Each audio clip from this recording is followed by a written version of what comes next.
Emergency কাজে, অফিসের কাজে বা কেউ জ্বালাতন করছে তার কারণে আমরা কি করি, আমাদের ফোনে ডু নট ডিস্টার্ব পরিষেবাটা অন করে দিয়ে রাখি। তাতে কি হয়, কোনো ফোন নাম্বার থেকে ফোন এলে আমাদের কোনো ডিস্টার্ব ফিল হয় না বা আমরা জানতে পারি না যে ফোন এসেছে।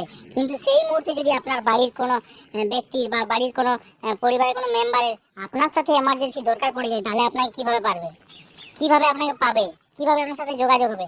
তার জন্য আপনার ফোনে একটা সেটিং করে রাখুন, যাতে ওই নাম্বার থেকে, সীমিত নাম্বার থেকে ফোন এলে আপনি জানতে পারবেন। ডু নট ডিস্টার্ব পরিষেবাটা অন থাকলেও আপনার কাছে তার ফোনটা এলে রিং হবে। তাই এই সেটিংটা কিভাবে করবেন দেখে রাখুন। আপনি ডু নট ডিস্টার্ব পরিষেবা অন করেছেন, দেখুন এই চাঁদের মতো চিহ্নটাতে ক্লিক করলে অন হয়ে গেল। এরপরে আমি দেখুন এখানে বাবার নাম্বারটা সিলেক্ট করে রেখেছি, এখানে ফোন আসবে। এটা কিভাবে করবেন দেখুন, এখানে বাবার নাম্বারটা সিলেক্ট করে উপরে স্টারের চিহ্নটা আছে, এটাকে সিলেক্ট করে দিন, তাহলেই এই সিলেক্টেড নাম্বারগুলো থেকে ফোন আসবে, কোনো অসুবিধা হবে না। ভিডিওটাকে শেয়ার করে দেবেন, প্রত্যেকটা মানুষকে জেনে রাখা দরকার আছে।